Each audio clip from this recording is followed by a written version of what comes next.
Well, day number 2 in the night session has come to a close. DePaul and Xavier, Villanova and Creighton. Both teams advance. It's going to be Creighton and Xavier tomorrow night. Alongside Kevin Connelly, Joey Jarzynka on hand with you from the floor at Madison Square Garden. Instant reaction segment number 44.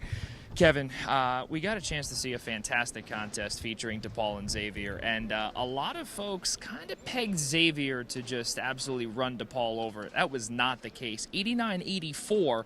Xavier won, but DePaul was in the lead for a good chunk of the game. Yeah, it was very similar to the first game of the day between St. John's and Marquette, where St. John's was really comfortably ahead against Marquette, and then you knew the Golden Eagles would make a run. That was the same thing between DePaul and Xavier. DePaul was comfortably ahead by double digits at halftime, continued that lead throughout the second half, and you knew Xavier was going to make a run. They did, and ultimately, in the final 5 minutes, they were able to take the lead and get to the finish line. You look at Jack Nungy, you look at Sule Boom, and we brought up early on in the day, too, Kev, that potentially Zach Fremantle might not really have been that big of a difference maker, and evidently he really wasn't. Yeah, in this game he wasn't. Could they have used him on the glass in that first half when they were really getting dominated and DePaul was making everything that they were throwing up? Yeah, sure. But ultimately, Xavier still has enough horses to get to the finish line against DePaul, and they still have enough horses to win this tournament if everyone plays well like they did in the second half here tonight. DePaul did such a great job. Nick Ongenda, Yoranai, as well as Emoji Gibson as well. Those three were seriously on something tonight,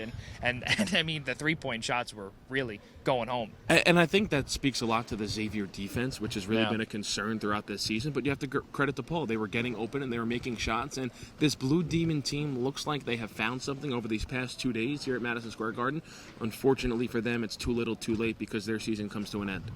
Well, it should be fun with Xavier tomorrow taking on Creighton. But let's take a peek at Creighton and Villanova. It was an 87-74 victory. And really, for the most part, Kevin, it did not look like Villanova was in this game for much, really, if any of it. They really weren't. They made their runs. They made their couple consecutive possessions with three-point shots. I think they were 9 for 18 from 3 in the second half, but it still didn't matter. Creighton put up 55 in the second half. Villanova put up 51. The Blue Jays kept Villanova at arm's distance throughout this game, and Creighton was my preseason prediction to win the national championship. They looked the part here tonight in their first game of the Big East tournament. Something that head coach Greg McDermott brought up in the press conference too, Kevin, which was truly a remarkable stat. 22 assists on 28 made field goals. What a job, and it just shows the unselfishness that his team possesses. And it also shows the potency of this offense. Anyone, anytime, anywhere can make shots for Creighton. You can get it done inside with Ryan Kalkbrenner. You can go outside with Arthur Kaluma or Baylor Shireman, and then you have Ryan Nemhard leading the charge at the point guard position. It's really a complete team. However, the depth, though, can be questioned. They don't get a lot off their bench, but they didn't really need it here tonight. So before we get into a preview of day number 3 tomorrow, of course, the top 4 seeds did advance. Marquette, UConn, as well as Creighton and Xavier.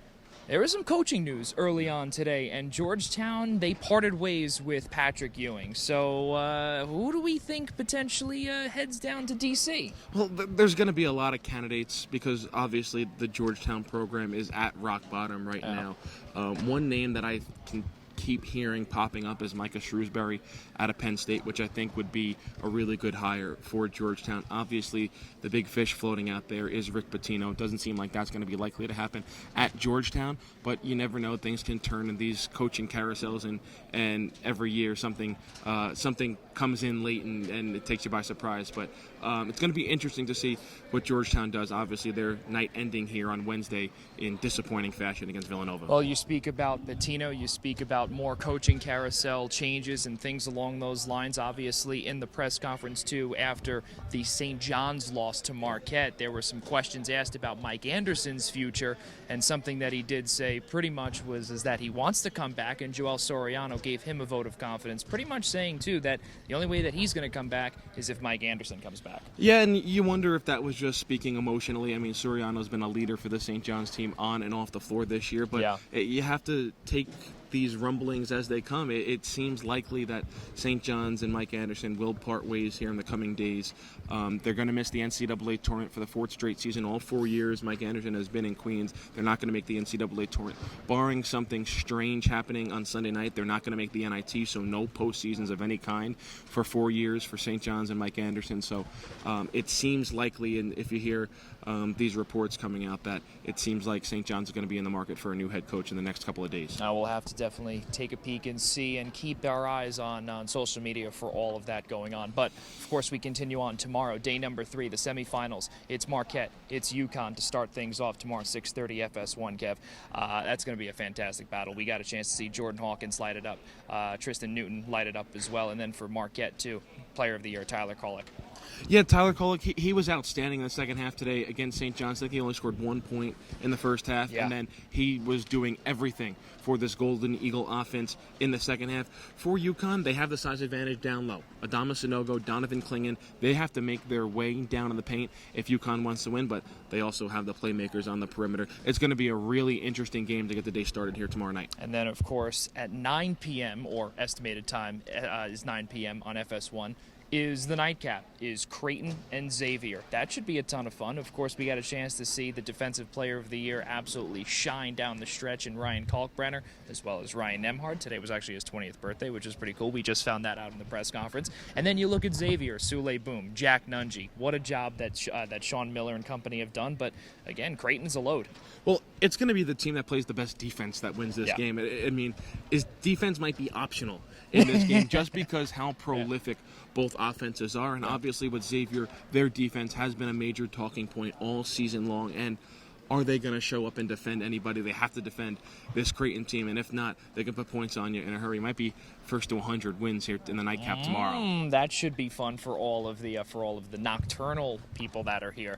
I'm sure they'll want this night to go on forever. Kevin, I have to ask you this question now as we conclude segment number 44. Let's get your prediction.